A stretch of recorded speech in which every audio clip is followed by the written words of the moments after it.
What am I going to tell my children about white people?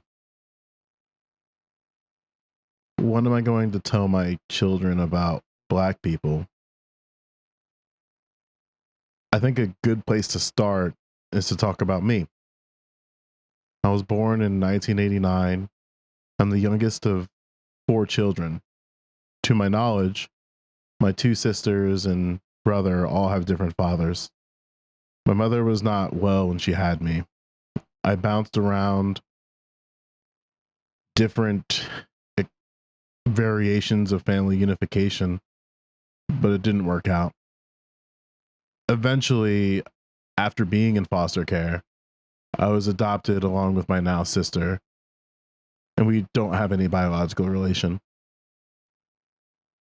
My adoptive mother, my mother, was born in 1933. She never went to college, but after living in Philadelphia and Maryland, she moved to New Jersey around 1967. By the time I was born, my mother already had five children, all daughters. My adopted sister and I made the sixth and seventh, with me being the only son. I did not know much about my father. Shortly after my adoption in 1993, he passed away of cancer in August of 94. I was 5. He was 63. I know that he was a founding member of my neighborhood township's fire department, and his name is etched in our town square. He was also a publisher. I remember seeing children's books about tikis and New Jersey almanacs with the publishing company's name. My mother never remarried, and she did not really speak about my father much, albeit with complaints about similarities between him and I. My mother did not teach me much, if anything, about what it meant to be a black boy and later a black man in America. In fact, conversations about race were limited. However, what I do remember, as far as conversations about race were concerned, were family gatherings where racial slurs and stereotypes about Indian, Latino, black, and Asian people were the norm. Mexican people were related to jobs in lawn care. Indian people were gas station attendants. And black people were Jehovah's Witnesses whose only purpose in life were to inconvenience you in the morning. What made things even more bizarre was 2 of my 5 sisters had non-white husbands, one from Mexico and one from Egypt, or at least that's what I was told the story was from. Something that my mother did teach me, or tried to, was responsibility. She did not, however, explicitly teach me what was required, how to navigate adversity within responsibility. She would only give me the lecture on what I should do after the action had taken place. She was rarely proactive in her lectures or education for guidance. It was usually reactive and repetitive. She rarely, if ever, assisted my sister and I in homework, but she would always make sure we were fed. We were never deprived of opportunities.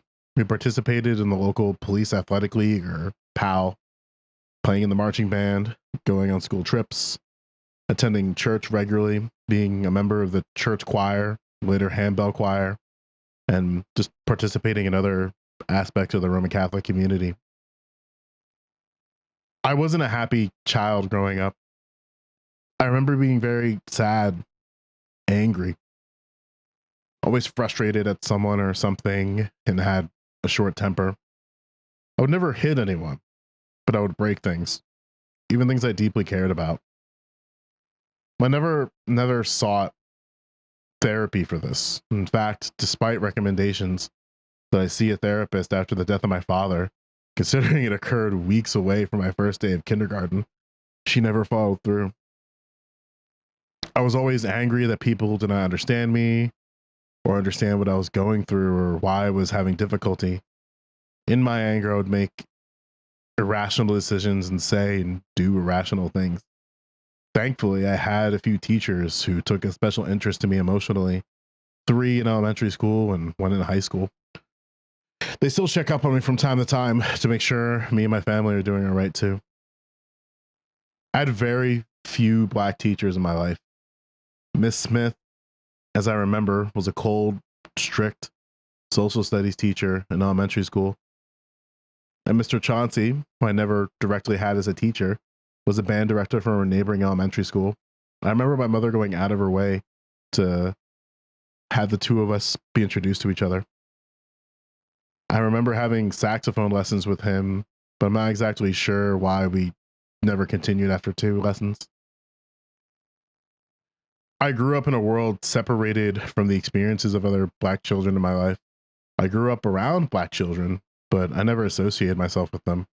I had two whom I was close friends with in elementary through high school, but we never hung out after school. I was a tabletop gaming kid. I would go to local tournaments and play Yu-Gi-Oh! And still do to this day. My friends came from those social circles, and I had very few interactions outside of that, except for some close friends that I had through marching band and music. Relationships were interesting too. My first Black girlfriend was not until college. I had Black girls I found attractive growing up, but I never brought up the courage to talk to them or ask them out on any dates or anything like that. My mother never found Black women or any non-white woman for that matter attractive. There was always some type of comment about their hair, their look, their attitude. There was always some reason. I remember being very nervous about my mom meeting my first Black girlfriend in college. I remember prepping her to let her know that she was Black before the first time I brought her home during a college break. After meeting her, she called her sweet and was very friendly to her. From time to time, she would ask how she was doing, albeit not a regular occurrence compared to my other exes. Despite all this, my mother was very proud of me.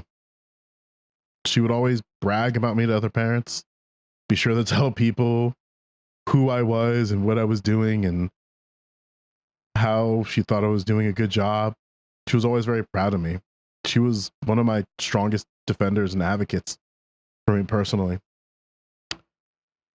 This is complicated for me to say, considering she would tell me time and time again that she did not care that I was Black. She cared that I was me. On its face, this is a harmless thing to say. However, compounded with my mother's open expressions of anti-Black bias that she expressed to me and others privately, xenophobia towards Muslims and Mexicans, and very rigid ideas of expression make the idea of loving me a little complicated. I had and still have doubts that she fully saw me for who I was and all my intersections that exist. How could someone who loves you be so open to using the N-word around you and then brush it off as being too sensitive when you take offense? How could someone who loved you push back so vehemently when you start expressing yourself through your hair and would always call your hair ugly? One time, my mother took a razor to the side of it while I was sleeping, so I would go get a haircut the next day. I also remember a Facebook comment where it was a picture of my hair dreaded, and her reply to it was, "Oh no." She even texted me about it. How could someone who loved me fail to understand that I got pulled over 4 times driving home and I didn't do anything explicitly wrong? She insisted that I had to have been doing something to be pulled over that frequently. And she kept explicitly saying you had to have been doing something. Cops don't just pull people over. Later, when I went to the courthouse for those tickets, they were all dismissed by the judge. I turned 33, or I turned 33 this past Friday, depending on when you hear this. And this is the first birthday without any of my parents, biological or otherwise. I lost my biological mother in 2020, and I lost my mother this past October. As I get older and think about having children, I understand that I cannot pick and choose which visible and invisible identities and expressions I choose to love and protect. I need to protect and love my children's strengths and nurture areas where they need to improve. I need to nurture my children's emotions and make sure their needs are addressed.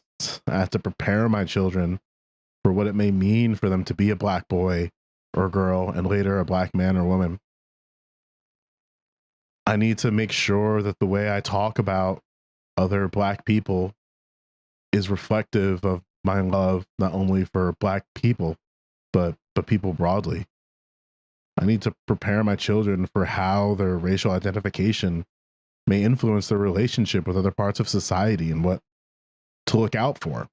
I have to prepare my children that well-intentioned people may hurt them in ways they may not fully understand, and I must be there for them during that hurt. For me, I need to love all aspects of my children, no matter what.